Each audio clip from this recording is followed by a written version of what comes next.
자, 안녕하십니까? 안녕하세요. 네, 반갑습니다. 이렇게 크게 인사를 해야 돼요.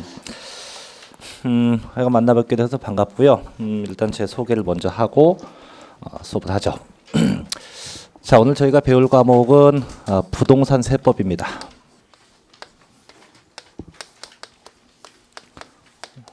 세법이고, 자, 제 이름은 그래서 이제 어제도 이제 그런 일이 있었어요. 이제 소개를 하고 나니까 대부분 요즘에 이제 인터넷이 발달되니까 이제 소개를 받고 나면 집에서 아니면 지금도 이제 스마트폰 갖고 제가 누군지 딱 검색하는 분이 있는데 검색을 해보면은 아마 제가 뜨는 데가 저희 해커스가 아니고 딴 학원, 그래서 아마 학원이 아마 뜰 거예요. 거기도 뜨는데 제가 그쪽에서 워낙 한참 있다 보니까 이제 계속 사이트에 또 제 이름 치면 그거밖에 안 나와요. 근데 이번에 이제 2016년 이제 16년 시험부터는 제가 이제 회사를 옮겨서 저희 이제 해커스에서 강의를 하게 됐어요. 그래서 기존에 이제 뭐 특정 회사를 얘기를 안 할게요. 그쪽에서 제가 2000년 정확하게 1999년부터 올해까지 수업을 계속 하다가 이번에 이제 좋은 말로 하면 스카웃된 거고요. 이쪽으로 뭐 별로 안 좋은 말로 하면 그냥 나온 겁니다. 그래서 어쨌든 혹시 그런 일이 있으면 오해하실 수 있으니까 오해하지 마시고, 자, 그다음에 저희가 이제 일주일에 이제 한 번밖에 못 보죠. 못 보기 때문에 이제 지금 오프라인도 마찬가지고 온라인도 마찬가지인데, 그래서 이제 수업을 쭉 듣다 보면은 이제 저희가 이 학습과 관련해서 궁금한 것도 있고 또는 학습과 무관하게 일단 세법에 대해서 궁금한 사항이 있을 수 있는데 그런 사항이 발생을 하면 두 가지 방법이 있는데, 첫째는 전화하십시오. 그냥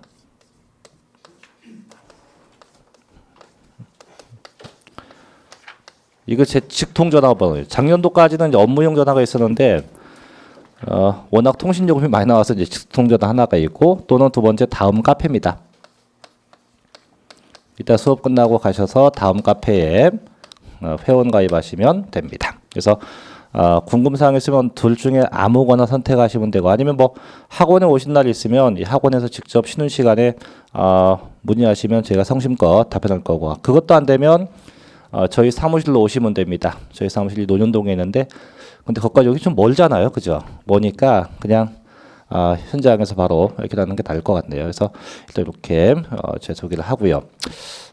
그다음에 이제 강의 계획표를 다 받았을 겁니다. 아마 지금 받은 게 2장일 텐데, 자, 한 장은 이제 오늘 배운 내용 중에 이제 중요한 내용을 쭉 담아놓은 거고, 또 한 장은 이제 맨 앞에 강의 목차가 나온 게 있을 쭉 해서 저희가 이제 1주차부터 이제 7주차까지 목차가 나온 게 있는데, 웬만하면 요 강의 계획표대로 진도는 나갈 겁니다. 나갈 거고, 그다음에 교재는 현재 이제 나온 게 입문서입니다. 요 기초 입문서인데 많은 분들이 그래요. 이 기초 입문서가 별로 책이 안 두껍다 보니까 이게 대체 어느 정도 분량을 담고 있습니까라고 많이 묻는데, 저희 시험하고 관련해서 분량만 놓고 따지면 정확하게 한 60% 정도는 담고 있어요. 이 안에. 그러니까 기초만 알고 있어도 저희가 문제가 16문제거든요. 세법이요. 16문제 중에서 60%는 몇 개? 9문제도 맞춘다는 얘기예요. 이것만 다 봐도. 그럼 이거면 되지 않습니까? 근데 9개가 이게 제일 위험한 숫자예요. 실제. 적어도 저는 만점은 고사하고 세법은 12개 이상 득점이 돼야만 합격할 수 있다는 얘기예요. 그래서 적어도 그럼 이제 9개는 됐고, 그 나머지 몇 개? 3개. 이 3개를 더 맞추려고 이제 기본 강의도 듣고 뭐 문제풀이를 듣고 다 하는 거예요. 근데 실상 이것도 어떻게 보면은 이제 안정적인 합격이 되려면 14개는 맞아야 돼요. 그래서 12개는 그냥 기본 합격이고, 왜냐면 여타 과목에서 이제 점수를 까먹을 수 있기 때문에 그거 생각하면 14개쯤 맞아야만 안정적인 합격을 할 수 있다 이거죠. 그래서 이제 일단 저희가 기초 강의는 9개 정도 목표를 삼고, 나중에 이제 일요일부터는 어떻게 기본 강의가 시작이 되겠죠. 책이 나와서 그때부터는 이제 하나씩 좀 짚고 넘어가는 이런 방법을 찾아야 되고, 그다음에 이 세법은 이제 공부하는 방법을 잠깐 얘기할게요. 저희가 첫날이니까. 먼저 여쭤볼게요. 이 세법 하면 가장 먼저 뭐가 생각납니까? 세법 하면 생각나는 거 뭐? 예? 재산세요? 그런 거 말고 그냥 편하게. 학원에 오시기 전까지 세법하면 본인이 갖고 있었던 뭐 긍정적인 사고가 됐건 부정적인 사고가 됐건 생각나는 거. 저는 대학 가서 처음 배웠거든요. 저는 세법 딱 되니까 제일 먼저 생각난 게 숫자입니다. 아, 이거 학교 잘못 왔다. 과 선택을 내가 잘못했다 이거죠. 원래 저는 이제 지금 뭐 후회할 건 아닌데 그때는 원래 제가 의대 지망생이었어요. 그러다가 그게 안 됐습니다. 안 돼가 그때는 이제 전기 후기가 있었거든요. 그래서 이제 후기로 그냥 만만한 대학에 보니까 회계학과가 좀 미달해요. 썼어요. 됐어요. 그 저희 아버지께서 가라. 그냥 갔죠. 갔는데 1학년 시작됐죠. 그래서 전공 과목에 세법 개론 시간이 됐어요. 책을 이만한 걸 샀어요. 그때 당시 책값이 18,000원. 딱 폈는데 아는 글자는 의, 다, 에. 다 한자입니다. 한자고 중간을 넘겨봤죠. 웬 숫자가 그렇게 많은지. 책 보고 저는 이거 안 되겠다. 재수해야겠다. 라고 생각했다가 끝끝내 버텼어요. 버텼는데 근데 세법이 처음 접하면 일단 가장 고정관념이 숫자예요. 숫자. 지금도 그렇고 옛날도 그렇고 또 세법 하면 왠지 모르게 이게 고를탑을 할 것 같아요. 근데 되게 이걸 다 관념을 깨십시오. 하다 보면 진짜 쉬운 게 세법이에요. 어제 수업 뭐였습니까? 민법이요. 그저께는요? 중개사법. 네. 그 두 과목보다 훨씬 쉬워요. 쉽다는 정도가 어느 정도냐면 좀 오버해서 얘기하면 땅 짚고 헤엄치기. 그 저희 6과목 중에서 가장 쉬운 과목이 이 세법이에요. 가장 쉬운 게. 가장 쉽고 또 가장 제가 편하게 접근할 수 있는 게 세법이에요. 그래서 절대 숫자가 복잡하다 이런 거 생각하지 마시고 그냥 세법은 뭐하다 무조건 쉽다. 쉽고 또 재밌다 이런 생각만 갖고 공부하는 게 제일 좋지 이걸 자꾸 세법 하면 숫자도 많고 뭐 할 것도 많은데 그런 생각하지 마세요. 진짜 재밌습니다. 아마 월화수목금토 중에 아마 목요일 날이 제일 학원에 오고 싶으면서 안 오고 싶을 거예요.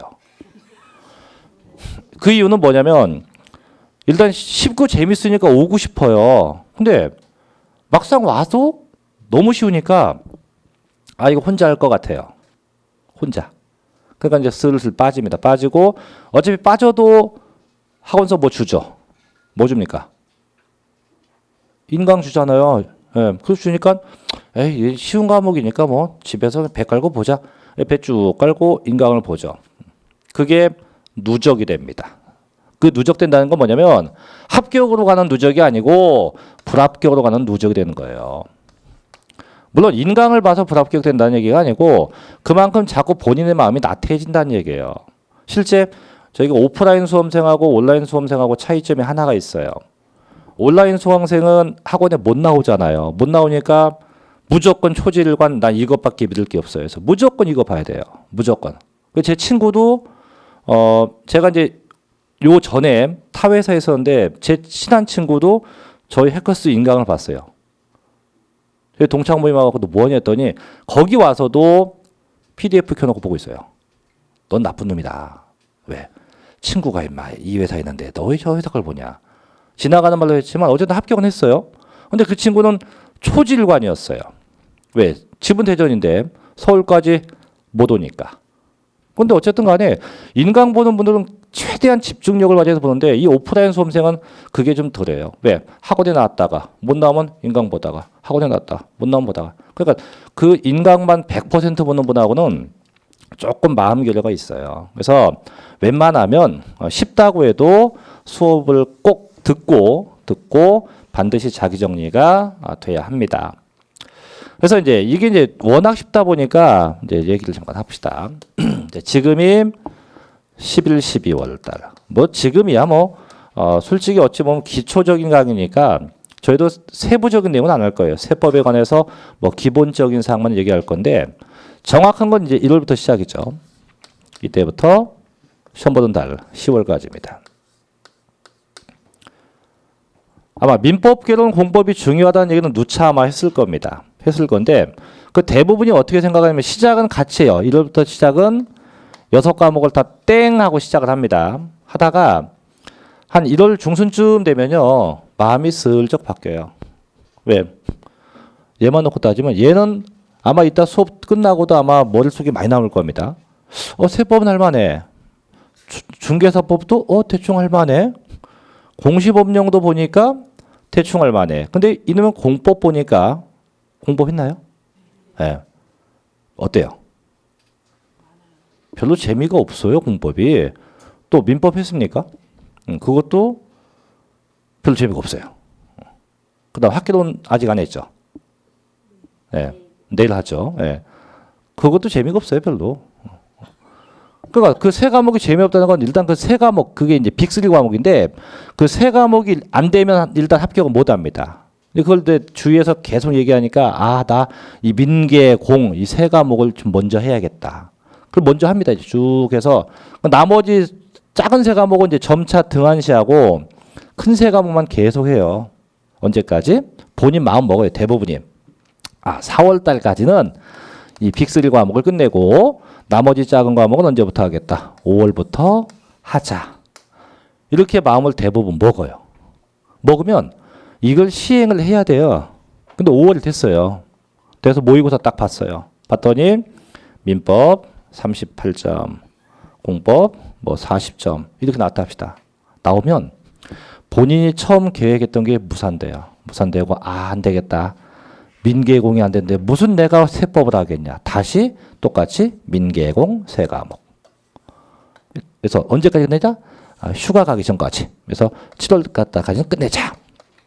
그래서 또 왔어요. 와서 이제 또 모의고사를 또 봅니다. 봤더니 웬걸요. 이때나 모의고사 점수가 크게 차이가 없어요. 없다 보니까 이러다가 나 망신당하겠네. 왜? 처음엔 동네 아줌마들 아무도 모르게 학원 다녔어요. 근데 소문 났어요. 다 알아. 앞집, 뒷집, 윗집 다 합니다. 심지어 내 자녀의 친구 엄마도 합니다. 합격에 대한 부담감이 생겨요. 어떡하자. 안 되겠다. 이제 9월달 왔어요. 그래서 혼자 생각합니다. 2차는 내년에 하자. 2차 포기 상태가 와요. 2차 포기. 그래서 열심히 이제 1차만 합니다. 이제. 그럼 1차 합격했다고 쳐요. 그럼 어차피 그 다음에 또 해야 돼? 또 2차 해야 돼요. 그래서 이런 문제가 발생이 돼요. 이건 제가 1999년부터 작년, 올해까지 봐온 거예요. 매년 똑같아요. 매년. 그래서 이렇게 하지 마시고 공부는 물론 본인이 하는 거지만 비중을요. 아까 큰 과목 3과목, 작은 과목 3과목이죠.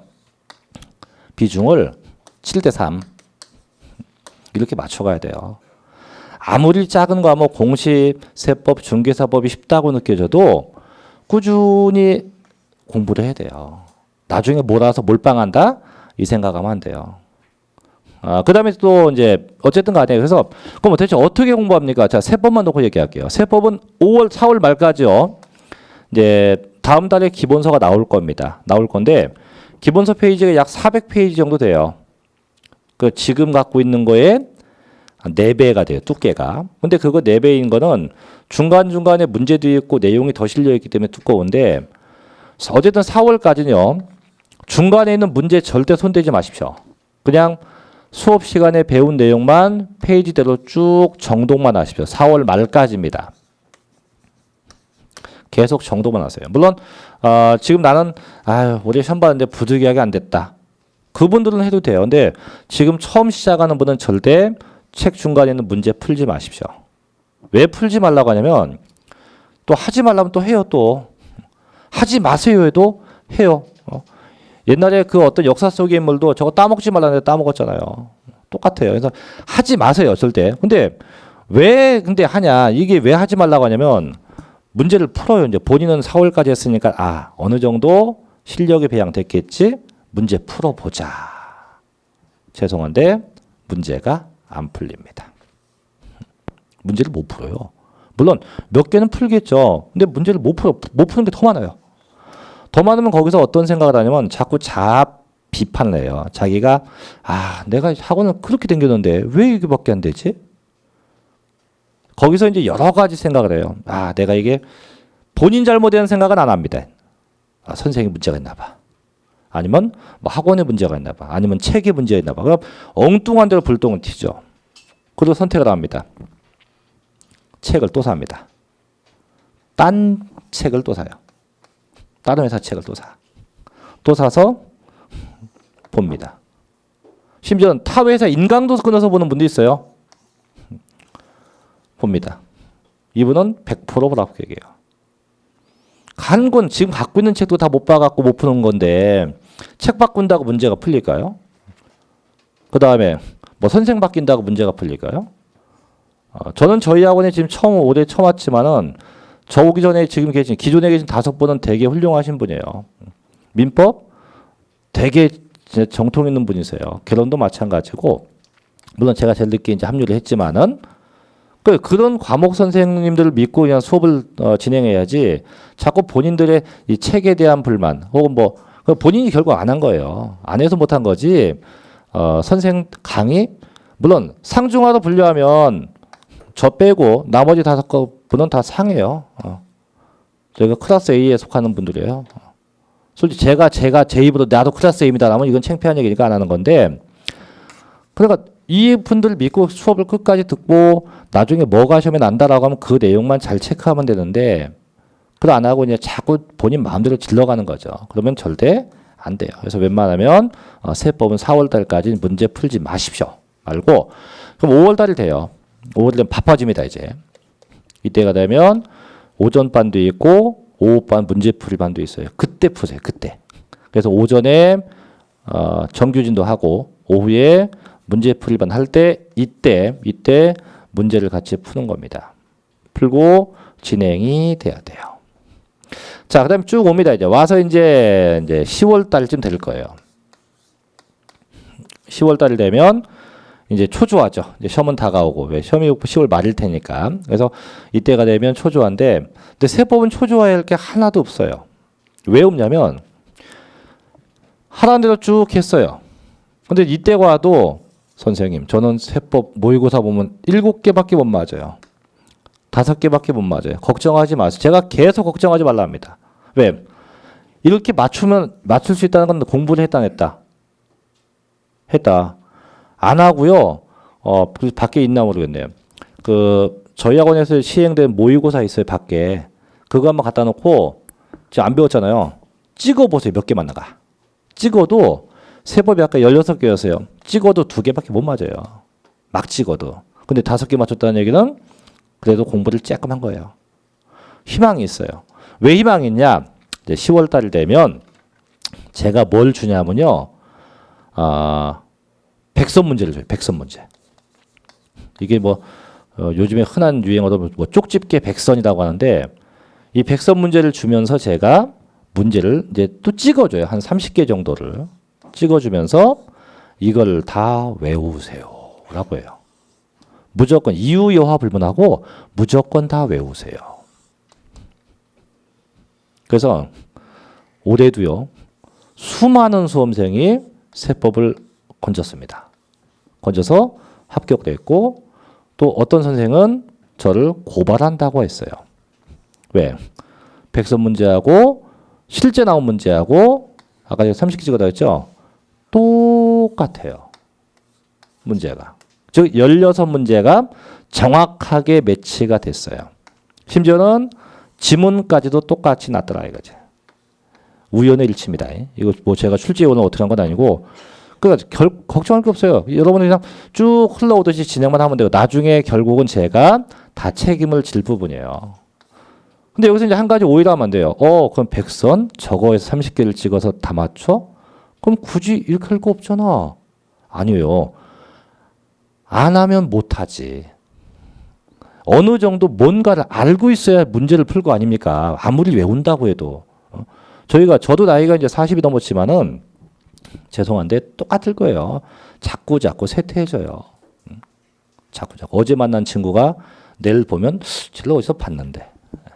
어제 봤다가 아니고 어디서 봤는데 똑같아요. 그래서 일단은 최소 기본만 갖추고 오세요. 오면 나중에 충분히 합격 점수에 갈 수 있으니까 그런 거 전혀 걱정하지 마시고 그냥 제가 원하는 대로만 해 주십시오. 부탁합니다. 요건 제가 부탁하는 거예요. 또 한 번에 끝내야죠. 뭐 내년까지 또 할 겁니까? 그래서 웬만하면 2016년도에 다 시험을 끝내게끔 그렇게 할 테니까 또 어찌 보면 여러분들은 운이 참 좋아요. 내년도 문제도 그냥 무난하게 금년도도 문제가 세법은 크게 난해하지 않았어요. 그래서 무난하게 났는데 무난하게 났다 하면 또 욕먹을 짓이에요. 왜? 합격하신 분들은 다 무난하게 났다, 쉽게 났다고 해요. 근데 개중에 또 불합격하신 분은 무슨 얘기야? 내가 볼 땐 다 쉽지 않더라. 그래서 이건 뭐 주관적 관념인데, 일단은 뭐 세법은 어쨌든 간에 그냥 보편적인 문제가 났어요. 났는데 한 가지 이제 점점 문제가 바뀌는 게 뭐냐면 초창기 때요. 제가 이제 시험 본 게 저는 9회 때 시험을 봤는데 이때는 문제가 쉬웠을까요? 어려웠을까요? 9회 때는. 다들 그렇게 생각해요. 그때도 어려웠어요.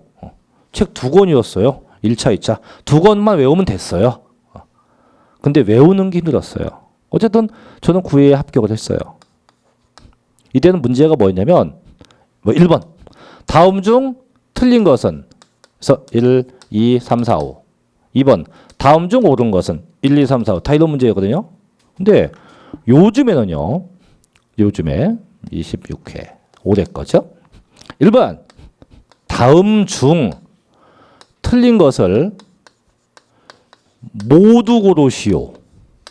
그래서 네모를 쫙 주어지고 네모 안에 기역 뭐, 니은 뭐, 디귿 뭐, 니을 뭐 이렇게 써요. 해놓고 1번이 틀린 거니까 기역, 니은, 디귿.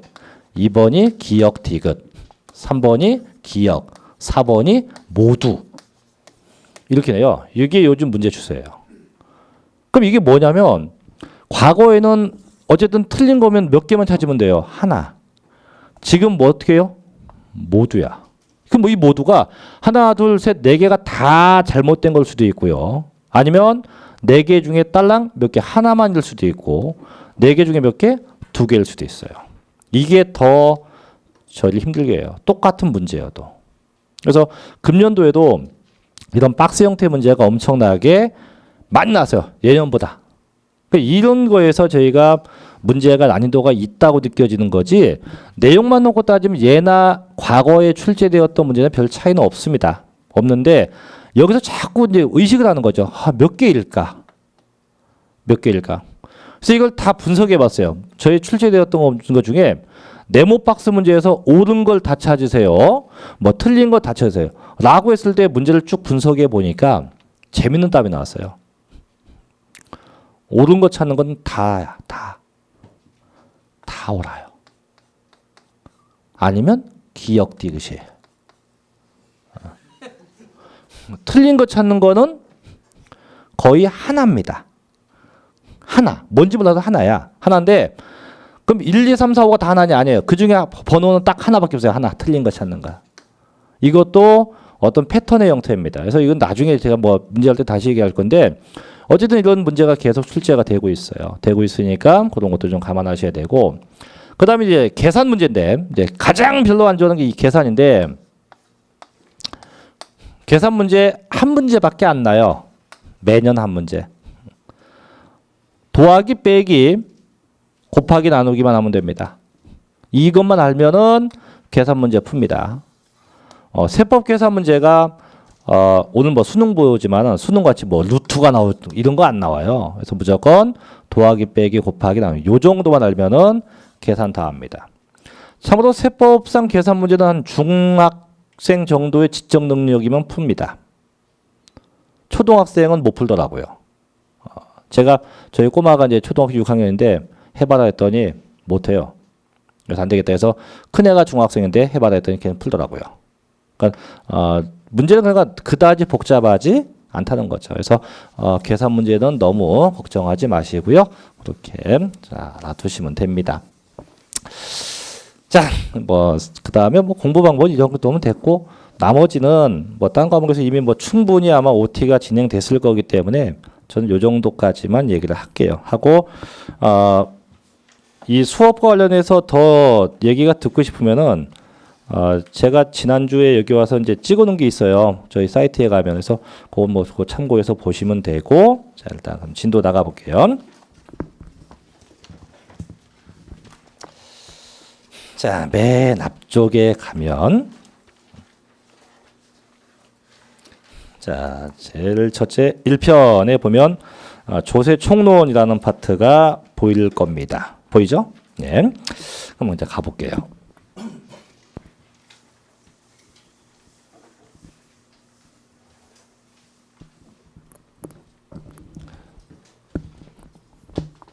자, 분명히 저희가 배우는 과목의 명칭은 뭐였습니까? 부동산 세법인데요. 원래 대한민국 법 체계에는 이 부동산 세법 저런 법은 없습니다. 원래 있는 법은 원래는 그냥 세법이에요. 세법. 이 세법은 있지 부동산 세법은 없어요. 근데 부동산에 관련된 것만 모은 겁니다. 이 원래 일반적인 세법에서 뭐만 부동산에 관련된 것만 다 뽑아낸 거예요. 뽑아내서 이걸 보고 저희가 부동산 세법이라고 명칭을 해요. 근데 원래 이게 시험 과목상 명칭도요. 부동산 세법이 아니고 여기 두 글자가 더 붙어요. 시험 과목 명칭도 부동산 관련 세법이에요. 원래가. 여러분 너무 제목이 기니까 편하게 뭐 그냥 부동산 세법 이렇게 칭하고 있죠. 그럼 대체 그럼 부동산이 뭐냐? 아마 다 배웠을 거예요. 부동산이 뭐죠? 부동산 토지와 뭐라고요? 토지와 이렇게 대답 안 하면 어제 민법 선생님 뭐라고 한마디 했을 텐데 한마디 안 해요? 뭐 지나가는 사람한테 뭘 안 해요? 안 했습니까? 그분한테 대답 안 하면 꼭 그 얘기예요. 지나가다가 처음 보는 분한테 길을 물어도 대답 안 하는데 대답 안 한다고. 자, 그럼 토지와 뭐가 있습니까? 건축물. 물론 민법상은 토지와 정착물이라 합니다. 근데 세법은 이 토지와 건축물 이 두 개가 부동산이에요. 그럼 이 두 가지 부동산에 관련된 세금을 공부하는 게 바로 부동산 세법이라고 불러요. 그럼 대체 그럼 부동산 세법 즉 부동산 세금인데 그럼 부동산 세금 대체 어떻게 구성되어 있습니까? 이건데요. 자, 부동산 세금 일단 시작은요. 이렇게 갑니다. 가령 자, 갑이 있고 을 일단 합시다. 자, 갑이 갖고 있는 게 건물이에요. 건물입니다. 이 친구는 요걸 과거에 샀어요. 산 걸 보고 저희가 취득했다고 합니다. 취득한 게 1억 원이었어요. 이걸 요번에 을한테 저 건물을 양도했어요. 양도했다는 게 뭐예요? 판다. 매도했다. 같은 말로 양도했다. 팔았다는 얘기예요. 얼마에? 1억에 산 걸 이 친구한테 무려 3억 원에 건물을 팔았습니다. 그럼 이제 건물을 산 이 을을 뭐라 칭하냐? 저희는 이렇게 불러요. 매수자 또는 명칭이 되게 많아요. 뭐 양수자 또는 뭐 취득자라고도 하고 자, 팔아먹은 값을 뭐라 합니까? 매도자 또는 양도자 이렇게도 불러요. 자, 그럼 여기부터 부동산 세금은 시작이 됩니다. 자, 그럼 일단 얘부터 보죠. 사네. 자, 을은 샀어요. 자, 산 걸 뭐 했다? 아까 얘는 취득했다. 취득했어요. 자, 그럼 저희가 아직 안 배웠지만 부동산 등을 취득하면 일단 뭘 내야 됩니까? 취득세를 내야 돼. 취득세. 그래서 일단 그럼 얘는 난 샀으니까 뭘 내야 한다? 취득세를 내야 하고. 자, 또 얘는 이제 팔았어요. 1억에 사서 3억에 팔았습니다. 그럼 뭘 내야 돼요? 그거 안 배웠지만 양도소득세를 내야 돼요. 양도소득세. 그럼 결국은 지금 두 가지가 나왔어요. 취득이 있고 양도가 있고. 그럼 일단 부동산 세금은 그래서 첫째 뭐가 있냐? 취득 단계가 있어요. 취득 단계. 그 다음에 지금 방금 봤죠? 무슨 단계? 양도 단계. 이렇게 일단 두 가지 단계가 나왔어요. 취득과 양도입니다. 자, 그 다음에 중간에 하나 또 있어요. 뭐가 있냐면 자, 이제 매수자가 이걸 샀어. 3억에 사서 돈을 다 내고 등기를 끝냈어요. 자, 끝내고 나면 이제 그 건물은 이제 계속 누구 겁니까? 계속해서 을게 되겠죠. 을을 팔기 전까지 계속 누구 거? 을 겁니다. 그럼 우리는 계속 건물을 갖고 있는 거예요. 갖고 있다 해서 이거 보고 저희가 이제 보유한다고 보유해서 두 번째가 보유 단계입니다. 그래서 항상 부동산 세금은 이렇게 무조건 3단계입니다. 취득 단계의 세금, 보유 단계의 세금, 양도 단계의 세금 이렇게 크게 3단계예요. 그럼 어떤 세금이 있습니까? 이제 가봅시다. 자, 취득 단계에는 가장 기본이 무슨 세? 취득세가 있고 둘째 또 뭐가 있냐면 과거에는 등록세였는데 명칭이 지금은 바뀌었어요. 등록 면허세라고 해요. 등록세가 아니고 등록면허세입니다.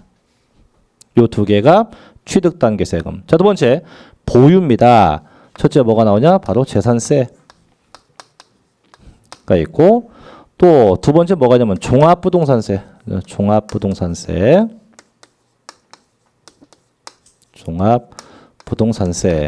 있고요. 양도입니다. 뭔 세? 양도 소득세예요.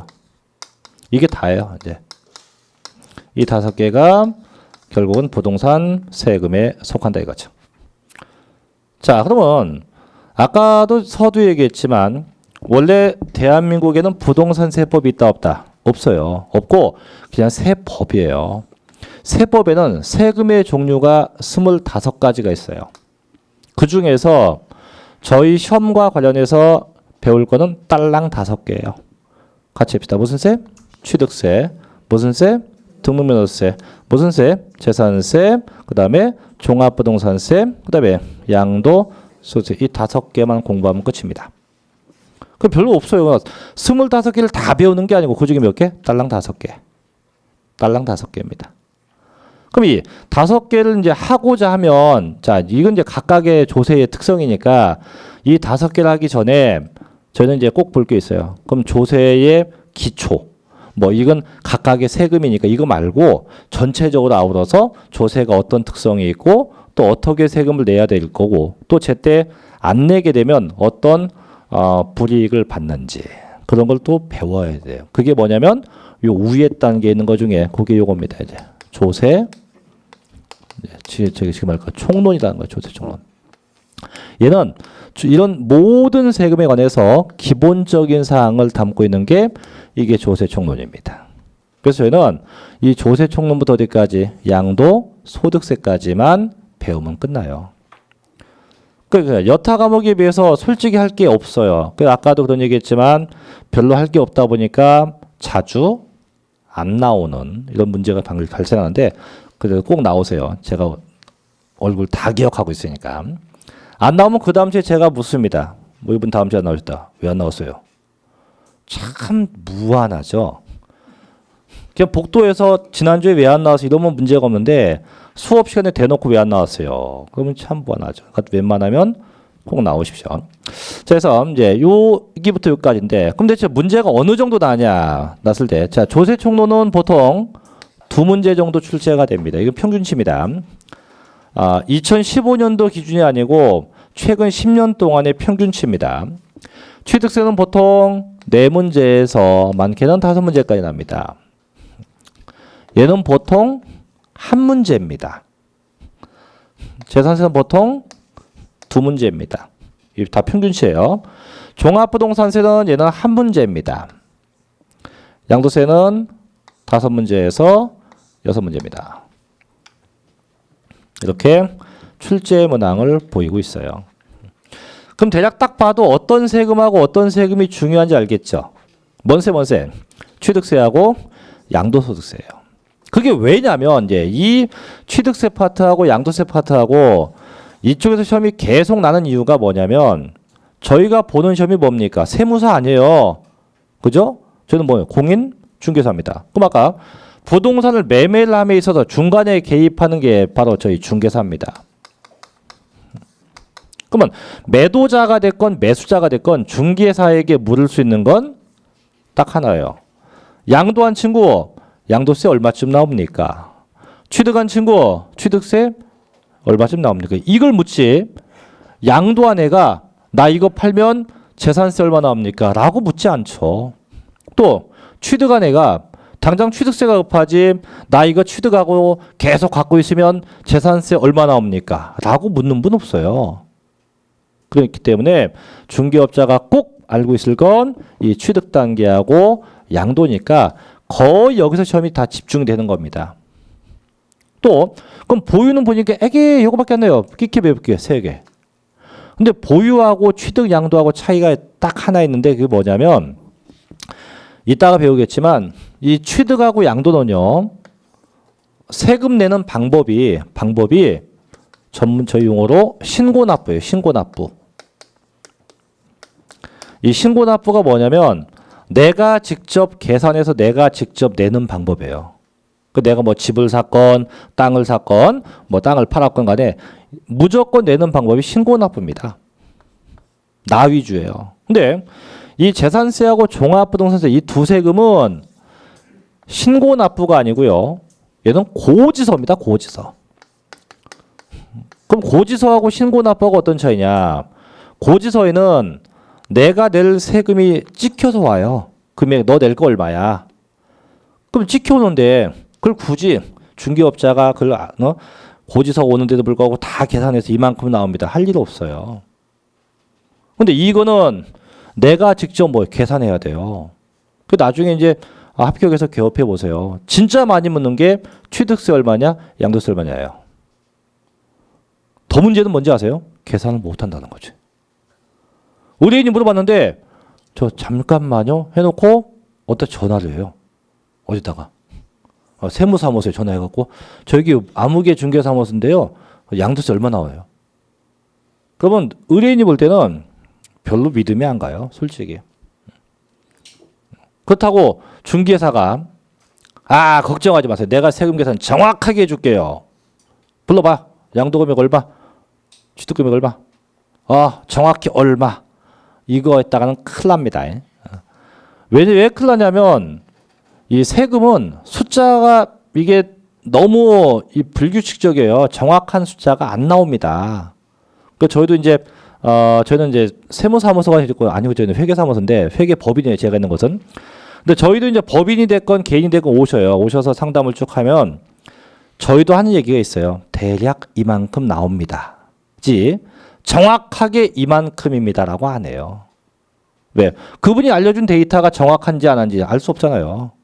나중에 저희하고 정식 계약을 하고 증빙을 다 갖고 와서 그걸 가지고 봐야지 정확한 걸로 알지 그냥 구도로 얼마 이러면 정확한 금액이 안 나옵니다. 그래서 나중에도 중개사가 되면 정확히 얼마다가 아니고 대략 이만큼이다. 그래서 그게 상황이 안 되면 잽싸게 저한테 전화하시면 제가 계산해서 알려드릴게요. 괜히 또 잘못 엉뚱하게 하지 말고. 그래서 그런 이유에서 취득 단계하고 양도 단계가 거의 시험에 나오고 보유 단계 별로 안 나요. 그럼 또 안 나는 이유, 얘도 안 나죠 별로, 그죠? 안 나죠. 이 이유가 있어요. 뭐냐? 얘네는 공통점이 있어요. 셋 다 아주 쉽다. 쉬워요. 입장을 바꿔 생각해 보세요. 여러분이 출제자고 제가 수험생이에요. 그럼 출제자도 아주 쉬운 데에서 문제를 내봐야 얼마나 어렵게 내겠습니까? 쉬운 거니까, 그러니까 문제가 하나, 두 개는 할 게 없으니까 쉬운 거예요. 낼 게 없으니까. 다 그냥 준다, 이거 맞춰라, 그냥. 이런 얘기예요. 이건 맞춰라, 그냥. 근데 문항수가 많은 거 뭡니까? 낼 수 있는 경우의 수가 많다는 거예요. 그래서 대부분이 공부를 거꾸로 해요. 취득세하고 양도소득세가 문항이 많으니까 이 두 세금만 추가하고 하고 나머지는 별로 안 되니까 그렇지 찍자고 합니다. 그게 잘못된 얘기예요. 주는 거니까 다 맞춘다는 생각을 해야 되고 어려운 거니까 열심히 해서 어느 정도 맞춘다고 생각을 해야지. 저 두 세금만 공부하면 진짜 나중에 봐봐요. 제 얘기 틀린가. 취득세하고 양도세만 진짜 죽으라고 파는 분도 있어요. 그분은 계속 팝니다. 제가 요 한마디만 더 할게요. 옮기기 전에 있던 학원에서 어떤 분이 다 할 텐데 아주 소문난 분이에요. 그분 지금도 합격 못 했어요. 뭐 소문에 의하면 뭐 8년인가 했대요. 그분 합격 못했어요. 아주 유명한 분입니다. 이 강남 바닥에서. 물론 저희 해커 속에서는 아니에요. 제가 바로 해커 속이 직전에 학원인데 자 어쨌든 간에 그분이 왜 그럼 지금까지 합격을 못했냐? 못하는 이유가 있어요. 그분이 공부를 안 한 거 아니고 8년이면요 책을 외우는 게 책을 써도 써요. 써요 책을. 근데 못하는 이유가 뭐냐면 공부를 찍어서 한다는 얘기예요. 그래서 세법은 얘가 중요하니까 얘 위주, 이거 위주. 나머지는 대충 하고 또 공법도 뭐 국토의 계획법 그거 중요한 그거 하고 그다음 나중에 저 뒤에 가면 농지법 안중에 다 빼버리고 그렇게 하다 보니까 그분이 합격을 못하는 거예요. 왜? 얘만 죽으라고 했다 합시다. 취득세만. 그럼 5문제가 났다고 할게요. 그러면 5개를 다 맞춰야 돼요. 얘만 죽으라고 했어요. 6개 났어요. 6개 다 맞춰야 돼요. 왜? 이건 다 찍을 거니까. 찍는 게 맞춘다는 확률이 거의 없거든요. 그럼 다 틀린다고 가정해 봅시다. 그럼 얘 다 맞고 다 맞으면 돼요. 11개 맞으면 돼요. 근데 이 자체가 쉽지 않다는 얘기예요.